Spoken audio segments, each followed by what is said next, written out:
Hello, everyone. John Newstreet, President, CEO of Kissimmee, Osceola County Chamber of Commerce. Welcome you to another of our webinar series. This is the third week of January already, if you can believe that. Third week of January in 2021, and we had a busy start to the year with our board retreat, our Three Kings Day, and of course, the launch of PPP2. And so those took precedent in our first web series to talk to Congressman Soto about what was in that package and to bring you some specifics in last week's webinar about how to apply and encourage you to apply for PPP2. And now we want to kind of give you a look to the year ahead and some of the planning we're doing here at the Chamber. And so delighted to welcome our repeating board chair, Adrianna Sekula from Disney. Welcome, Adrianna. Thanks for being with me this morning. Of course, John. Thank you for having me on. Second year as your chairman. Very bold. Well, we love you and we're glad to have you, and looking forward to really completing the work you started last year that was maybe a little disrupted, but we're hot and heavy into it. And so we're going to talk about that. I just want to, at the outset, remind folks, and hopefully you felt this and seen this last year, but you are not alone. We are here for you. And so that's really the focus of our efforts, is to make sure we can help you be successful through these difficult days of pandemic and help grow your business. So want to remind you that you're not alone. We are here for you, and that your chamber is financially secure. We finished the year under Adrianna's chairmanship in a good financial position. We are 2 staff members down, so thankful for the opportunity to serve our members and help them survive. We were impacted, but because of those difficult decisions and the leadership, we did survive the year and are in solid financial position to continue the work. So with that at the outset, I want to shift to what's ahead in 2021, some of the uncompleted work of last year. So where do you want to start based upon the retreat conversation, Chair? Yeah, absolutely, John. We all wanted to share with you really what we're going to be doing in 2021. And while we do so, we want to focus on our mission statement, which is being champions for business and community. So you'll see that repeated throughout this 15-minute discussion. And our vision is really to lead a prosperous regional economy. So with these 5 retreat points and 5 goals that we came up with as a board, we hope to achieve that and really cater to our values of creating opportunity, embracing heritage, and building unity. So one of those pillars really for us is advocacy, and what we're doing in our community in both our municipalities and our county in terms of advocacy. And I thought, John, maybe you could talk a little bit about what we have planned going into this year. Yes, ma'am. So we have an existing government advisory committee that reviews issues of the day that are important to our members. Things that impact tourism, impact fees for development, all those sorts of things. And so we want to attempt to make that more inclusive and educational for our membership. And so creating a dedicated listserv and getting that information out to our members about what's on the agendas of our governmental meetings, what are the outcomes of those meetings, and just continuing to solicit the issues that our members are facing and how we can help them through it. So really a more educational and immersive or interactive arm for our advocacy and governmental efforts. And that may include, the board may look at establishing a political committee, not necessarily under the chamber umbrella. We are nonpartisan, non-political. But how can we further these issues in the community that we may be approaching? A candidate school to help identify and nurture people to either run for office or be appointed to local governmental committees. So this is really a core function of any chamber of commerce. Without it, we're almost an expensive coffee shop. And so always trying to make our advocacy efforts more robust. And so we're looking at a lot of things and really want some feedback and engagement from our membership on that.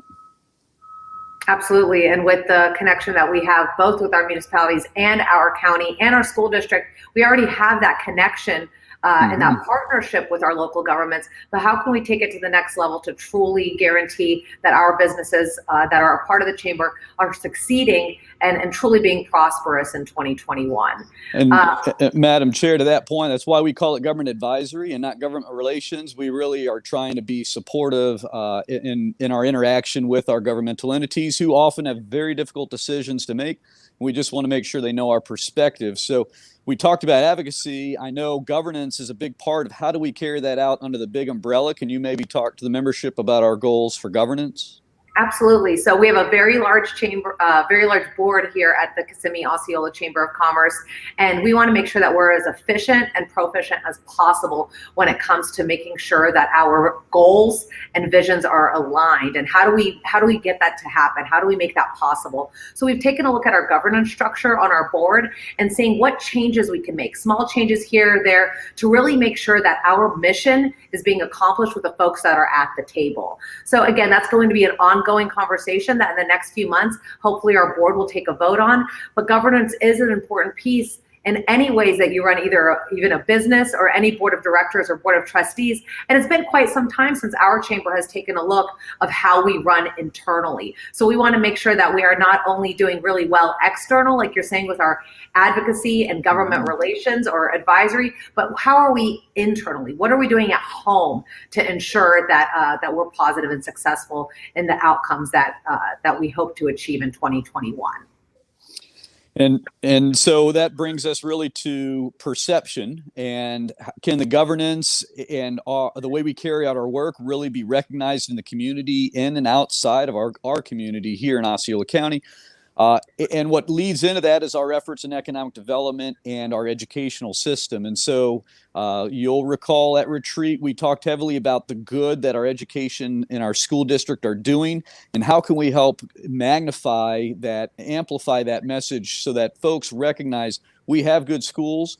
If you need to relocate here, this is the place to be. Your kids are going to get a great education.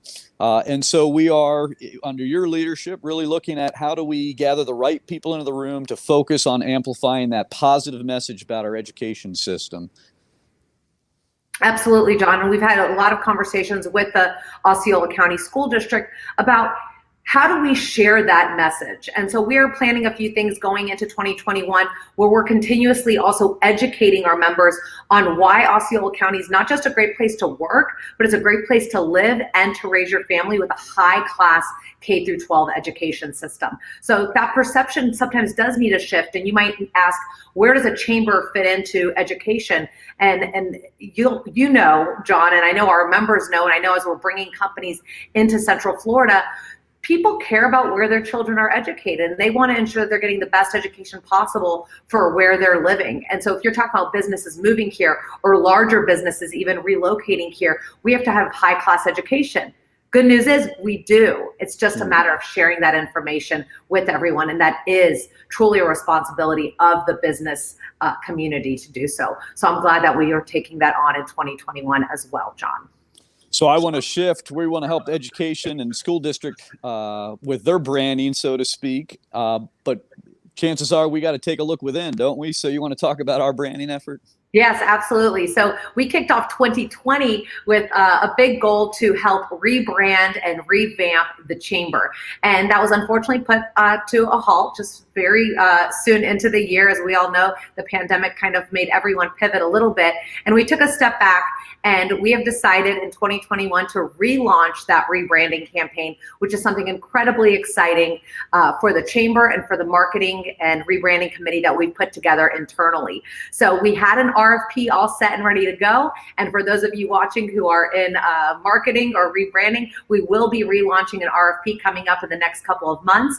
And we are really excited to change not only and change might be the wrong word, John. We're not looking to change what the chamber does at all. We're making sure that everyone, when they view us, they know that we are fresh, that we're up to date, that we know what's happening, and we want our logo and our brand to represent what's really happening again internally. So we're excited about that. We are going to get the entire community involved. This isn't just a board of directors decision. This is not just a decision of this rebranding task force that we invite any of our members to join. This is going to be a community conversation of our businesses. We're going to be having small meetings. We're going to be having surveys. We want your input as to what the chamber should look like, and we're excited for that. And then hopefully by the end of the year, we're going to have a little relaunch and a rebrand. And so we want everybody to be a part of it. Well said. Amen. Now, we've talked governance and advocacy. There was that one last leg of the stool that's pretty exciting. Do you want me to talk about our foundation?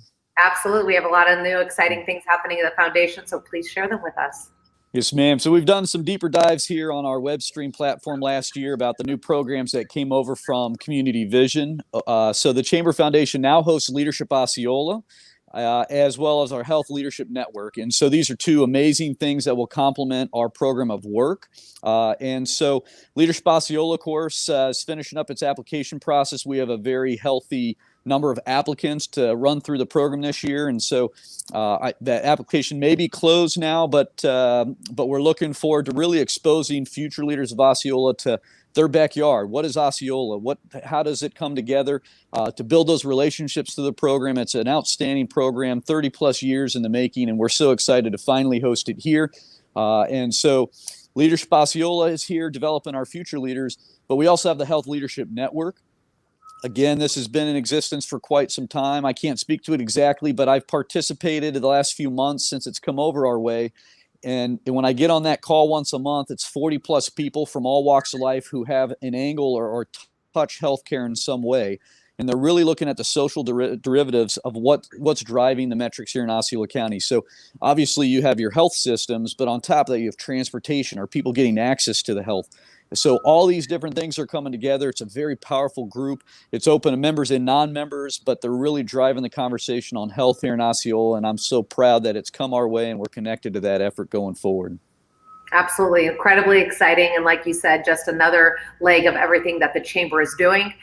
We have our businesses that are always our number one priority, and making sure that they are prosperous going into 2021. We want to make sure that our advocacy arm is strong, which it is. The relationships that you personally have and that our board has with elected officials in the area is dynamic. And then the foundation, which we've always had, but is really being catapulted to a new level now, is just extremely impressive. And I can't wait to share it with everybody. And I know our board of trustees knows, and those folks who might have been at our retreat know, and who follow us, but I truly want everyone in Osceola County to know all the work that not only the Chamber is doing, but the community is just doing in general. So that foundation piece is really going to reach the community in a new way. In addition to our annual event that we have with Three Kings Day, we're going to be pushing that community piece very heavily in 2021. And I'm really excited about it, John. And if I may, we talked about the Chamber being a champion for business and community, and that's really the central piece. We have our government and advocacy, which can play some politics to help get things done. The foundation, we're very sensitive to make sure it remains nonpartisan, that it's a convener in the community for conversation and ideas. And so that will be apolitical and help kind of drive community conversation and need, and then hand it off to appropriate entities to help cross the finish line on the needs in our community. So while we have the Health Leadership Network and Leadership Osceola, that's really just the beginning of the tremendous work the foundation will be doing as a complement to the efforts of all that the Chamber tries to help this community with. Absolutely. And if you're tuning in today and you're watching and you want to be a part of what we're doing at the Chamber, whether you're a member and have yet to really be involved, we invite you to do so, and we are an open door. Or if you're tuning in and saying, this is something that my business needs, or some way that I want to help the community in some way, how can someone do that, John? Where would they reach out if they want to become involved? You can call us here at the Chamber. I'd love to have that conversation. Engagement is the key. I remind staff when they come on board here at the Chamber that we're really about leaving a legacy, right? I mean, there's so many ways to do it, but this brings people together. There's a quote I like from Margaret Mead, and I'll have to paraphrase, but it's never doubt that a small group of committed citizens can make a difference. It's the only thing that ever has in the history of the world, is a small group of citizens, and that's what the Chamber personifies. So we welcome you into our ranks. I'd love to talk to you about finding that perfect fit for you and your business. But we can't do it without our members. So thank you for mentioning that. We welcome everybody to come into the fold and help us out. Absolutely. And as we wrap up, as promised in our 15 minutes, we just want to thank you for tuning in. We wanted you to hear what the state of the Chamber is going forward to 2021. We want to be held accountable in terms of what our goals are and what we hope to accomplish. And John, thank you so much for your leadership. It has been an honor to serve on your board as chair last year, and I'm looking forward to doing so again this year. Well, I look forward to working with you as well. And again, you've given me a busy year ahead, but it's worthwhile work. We're excited to take it on. And thanks for leading us through the tumultuous last year and into a brighter 2021. Thank you, Chair. A bold year indeed. Thank you all for tuning in, and we'll see you next week.